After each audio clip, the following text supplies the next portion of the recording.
Are you looking to deepen your faith and grow in biblical stewardship? The Rich Toward God study from FaithFi invites you to dive deep into the parable of the rich fool from Luke 12. This four-part study explores themes of greed, pride, and abundance, challenging you to reflect on what being rich toward God really means. Join us in this transformative journey through God's Word and discover how a life rich in faith can lead to lasting joy and fulfillment. Order your copy today or place a bulk order by going to faithfi.com/shop.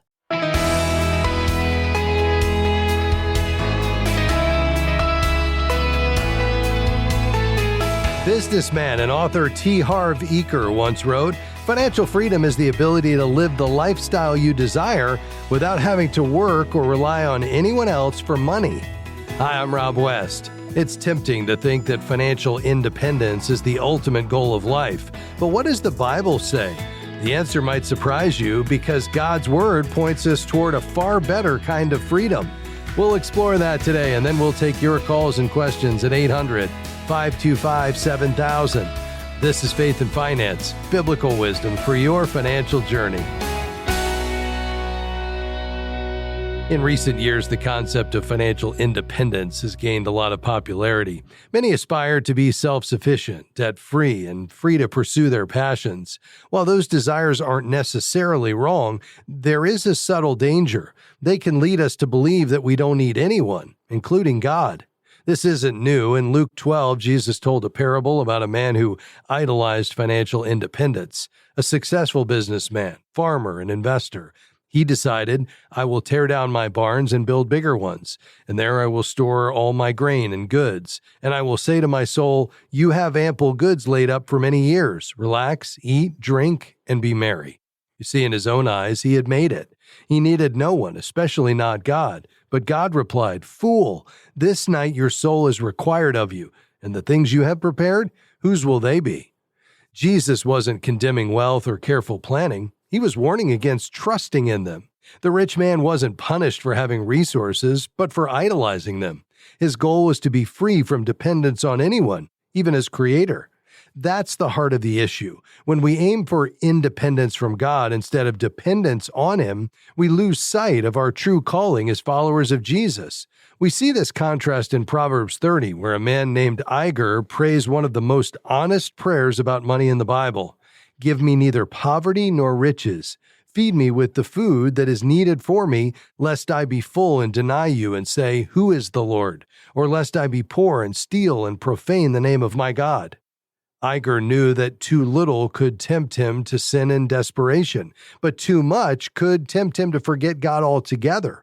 His request wasn't for total independence, but for daily dependence, just enough to keep his heart anchored to the Lord. That's the opposite of what we see from the rich fool. So how do we know if our financial goals align with biblical principles? Well, here are 3 questions worth asking. First, am I placing my faith and trust in money? Saving for retirement or preparing for emergencies is wise, but it must never become the source of our happiness, security, or identity. Even if we're the ones making deposits, it's God who provides every resource. Second, ask, am I trying to eliminate work from my life? Some may want to retire early to do what they want. While those desires can be good, removing work entirely isn't biblical. Work is a part of God's design, and while retirement may change how we work, whether volunteering or earning income, it should never end our contribution to His purposes.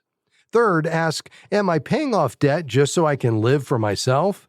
The Bible warns against debt, but the reason for paying it off matters more than anything else. The goal isn't simply to have more for ourselves, it's to be free to give, serve, and join in God's work. So is financial independence biblical? Well, that depends. If a certain amount of money or a specific set of financial circumstances represents your peace and joy, then no, it's unbiblical.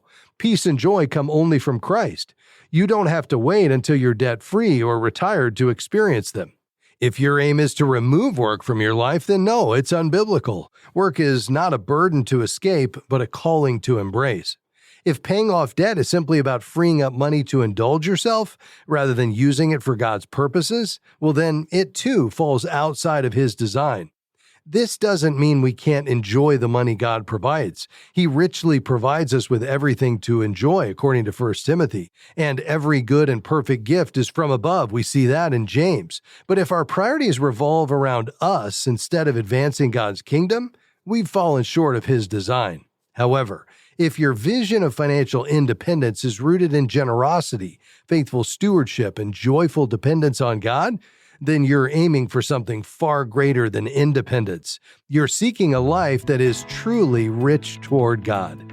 Well, that's precisely the heartbeat behind our 4-week study, Rich Toward God. This resource walks you through Jesus' parable of the rich fool in Luke 12, helping you examine what drives your financial decisions, where your true financial security comes from, and how you can align your money with God's purposes. Get your copy at faithfi.com. Just click Shop. That's faithfi.com. Back with your questions after this. We'll be right back.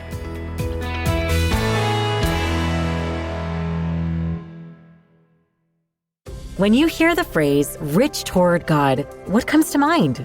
Surely it doesn't mean making God rich. Is it about us becoming rich so we can give? Or maybe it's an invitation to something much bigger. In the Rich Toward God study, FaithFi has created a way for you to explore and reflect on a well-known biblical parable about a very rich man with a very big problem. Purchase your copy of the Rich Toward God study or place a bulk order today at faithfi.com/shop. We are grateful for support from Praxis Investment Management. Since 1994, Praxis has offered investment products designed to meet practical needs for everyday investors seeking to steward their assets consistent with their desire to promote positive social and environmental impact. Praxis aims to bring a faith-based approach to ETFs, mutual funds, multi-fund portfolio solutions, and money market accounts reflecting their 500-year-old Anabaptist Christian faith tradition. More information is available at praxisinvest.com. Great to have you with us today on Faith and Finance. Well, our phone lines are open. It's time for your phone calls today at 800-525-7000. Again, that number 800-525-7000. We will begin to dive into those questions here in just a moment, but this is the time to get in the queue. Our team is standing by. We do have several lines open at the moment, although that likely will not last. 800-525-7000. Any financial topic in play today. We can talk about your spending plan, perhaps debt management. We would love to weigh in on your investment strategy as you plan for the future. Perhaps consider what retirement goals should look like and what is that right investment mix of assets and investments for you. What about faith-based investing? What about aligning your investments to your values as a Christ follower? That's a new and exciting aspect of investing that in the last 5 years has changed completely. There are now world-class investments available for you to take advantage of. And, as Christians find out about them, they are increasingly saying, yes, if I can align my capital deployment, not just my giving, but my capital deployment with my deeply held values as a Christ follower, I'm in. What does it look like? Give me those ETFs and mutual funds. I'm going to put them in my IRA or in my 401k if I have that option. Well, increasingly, that is available. And again, you don't have to sacrifice returns in order to invest that way. And more advisors are completely transforming and transitioning their practices to only offer faith-based investments, those that serve believers. So any of those topics and more, that number again, 800-525-7000. But first, in the news today, a new survey by the financial technology firm Happy Money highlights a troubling paradox. While many Americans say they're concerned about credit card debt, far fewer are taking concrete steps to address it. The study found that 42% of U.S. adults report being worried about their credit card balances, yet more than 1 in 5 admitted they've done nothing to reduce those balances in the last 6 months. Here's what the survey revealed. Debt ranks high on the worry list. Managing credit card debt was the third most common financial priority at 36%, just behind building savings at 40%. And covering day-to-day expenses, 42%. Some are making changes. Among those taking action, 39% reduced discretionary spending. That's spending on things that you don't get a bill for every month, but we still spend money on. 28% postponed major purchases, and another 28% created or followed a budget to make some changes. They're seeing mixed strategies. Nearly as many people tapped into their savings to pay off debt as those who simply left their balances untouched, a move that may solve one problem, well, why create while creating another? It's always best to have 3 to 6 months living expenses in your emergency fund. If you're having trouble managing credit card debt, we urge you to contact our friends at ChristianCreditCounselors.org. That's ChristianCreditCounselors.org. They can help you put yourself on a debt management program that will allow you to pay off the debt 80% faster. Here's how it works. You get those interest rates down. You make one level payment. You don't take out a new loan, and you don't stop paying, which is what debt settlement is. Stays right there, but the combination of that level payment not declining as the balance is declining and the much lower interest rate, instead of 22% or higher, you're going to be down between 0 and 8, usually perhaps as high as 12. So ChristianCreditCounselors.org is the place to go. Financial experts warn that ignoring high interest debt is risky, since small balances can grow quickly, especially at these average interest rates. If you choose to go it alone, even small, consistent steps like cutting back on extras or using the snowball method, that's where you go smallest to largest balance, not interest rate, because that plan that you're going to finish is the one that's best for you. And when you can see those early wins along the way, the data says you're more likely to see it through. Just that extra payment or that snowball method can build some momentum and help you regain financial stability. Certainly, we would love to help. If you find yourself in a position today where you're overwhelmed with some debt, maybe it's weighing on you, you're feeling that anxiety, let's talk it through. We'd love to offer our counsel here. Just call 800-525-7000. All right, I'm ready to dive in, and we're going to begin in Northport, Florida. Walter, go ahead, sir. Yes, thank you for having me.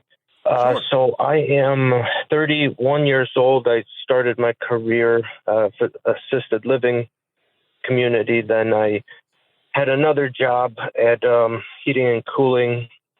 And then I married my wife and moved to Florida, worked at a hospital. And now I'm at a different hospital. Every job I've had a 401k or some kind of benefit, which I haven't done so good in keeping up with. And my question is, because I'm thinking to get a financial advisor or someone to help me out, but how do I really wrap my head about keeping track of all my money? Yeah, and specifically just a financial plan, Walter, or an investment strategy, or all of the above? Yeah, all the above. Okay, yeah. Well, I think you're in a great spot to go ahead and engage with a financial advisor. You know, a lot of times we think that, well, we need, $500, $1 million, in order to be able to engage an advisor. And that's just not true.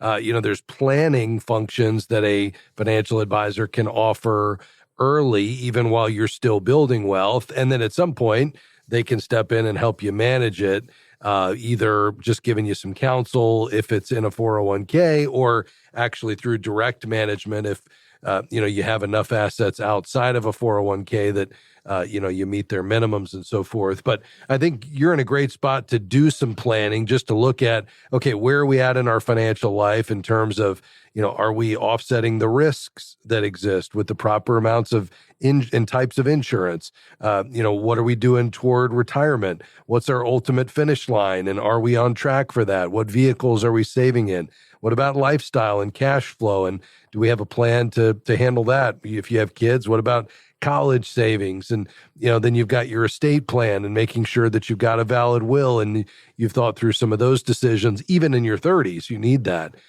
So there's a host of things that can be covered, as well as minimizing taxes.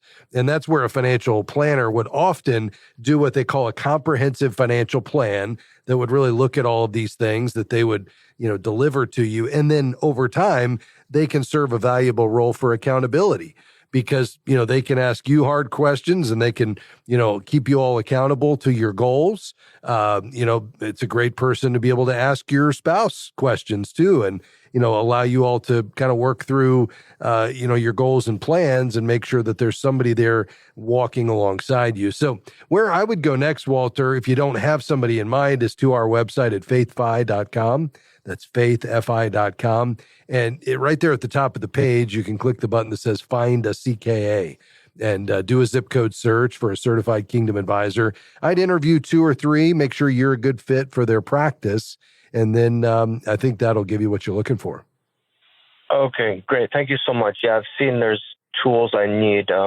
Working full time, I just can't manage myself, I guess, all the resources and everything out there. So thank you for that. Well, there's wisdom and a multitude of counselors, Walter, so I think this is a great time for you to take advantage of that. Thanks for calling today. We appreciate you being on the program.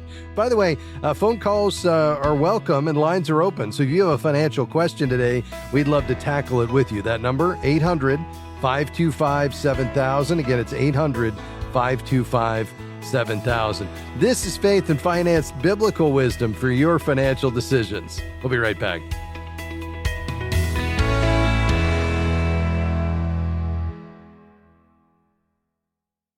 What if managing your money could actually draw you closer to God? What would happen if we began to see God as our ultimate treasure?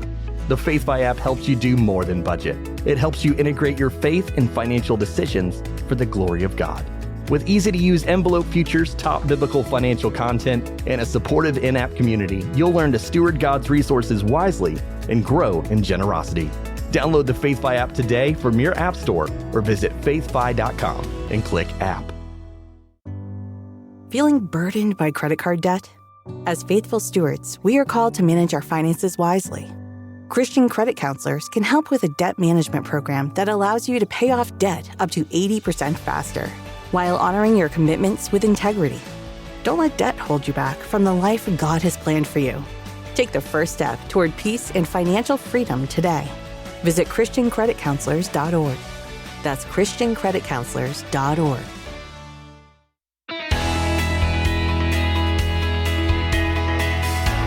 Great to have you with us today on Faith and Finance. We're taking your calls at 800-525-7000. All right, let's go to Wichita, Kansas. Hi, April. Go ahead.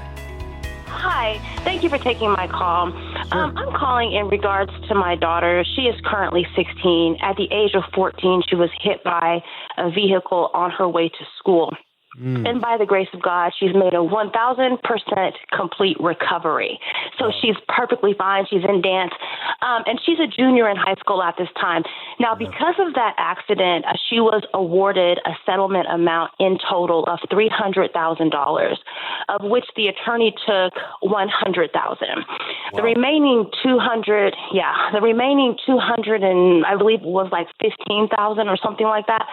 I have 200,000 of it in a CD for her under her name, and then I have like 12,000 in a money mutual market. This is my problem. She is 16 years old, and because she was the one that was hit by a car, the money was like, it's her money, right? And what that means is that when she's 18 in the state of Kansas, that money is just, it can be automatically released to her. And I, as her mother, have no say-so over it. My question is, I do not want my daughter to have access to $220,000 at 18. Yeah. I just don't want that. I had inquired about putting it in a trust, but I was advised that's not an option because it's not my money. Right. It's her money. And I don't even want her to know that she has that much money. As of right now at 16, she does not know that she's got $220,000 in accounts. And my goal for her is to go to college. She's a high achieving student. She most likely will get scholarships. She will not need to use that money to pay for school. My question is this: what are my options to keep that money from her? I'm not doing that because I want her money. Sure. I just don't think an 18-year-old should have access to $220,000. So can I become her guardianship, or how do I move that money? Or what are my options? It's a great question. I can certainly understand why you'd want to protect her from herself until she's financially mature enough to have these funds available to her. Unfortunately, you may not have an option. It's probably going to come down to how the settlement was worded. Generally, these things are held in escrow until the beneficiary reaches the age of majority, and then they have a legal right to the money. So I think the main thing you can do is two things. Number one is you could get legal counsel, just to somebody who could look at the settlement and how it was worded, look at how this account is titled, and tell you what options you have, if any. I'm not an attorney, so I wouldn't want to tell you that definitively, because it really is a legal matter as to who has title over this and how it's right now it's handled, in terms of if it's in a custodial account, it automatically becomes her asset at the age of majority. And because it was for her benefit and currently in a custodial account, I'm guessing, and that's all I'm doing, that you're not even able to retitle it at this point, just because you don't have a legal right to the money. And by doing that, you would, in a sense, be taking this money, even though that's not your intent. You would have the option to do with it what you want if you pulled it over into your name. And obviously that was not the intent here. So I think you need to get some legal counsel, perhaps an estate attorney, someone that could review this and advise you on it. Secondly, I think the biggest thing you can do right now is just start, to the best of your ability, teaching her how to manage money, and really leaning into teaching her biblical financial principles, starting with small amounts, teaching her the importance of hard work and the importance of generosity. And I'd love to send you a resource that I think could be great for you guys to go through. It's a curriculum called Open Hands Finance, and it's by a good friend of ours. They were graduates of Taylor University, and they do a lot of writing and speaking now. A godly couple that's young. And they developed this curriculum that really is geared for, freshmen, sophomores in college who are just starting out, just trying to learn as young adults how to manage God's money, to do it in a biblical way, but it's very practical content as well. And I think that could be something that you could systematically go through with her. It actually even gives some kind of fictitious scenarios and helps her kind of determine how to manage money in those situations. And it's just really well done and beautifully designed. So I'll send you a copy of that. Again, it's called Open Hands Finance. And I think it'll be a real blessing to you. And then I think you should schedule a meeting with an attorney to kind of work through this and just see if there are any other options for you to exercise some protection over her with regard to this money, given the situation. Does that make sense? Yeah, they assigned a conservator.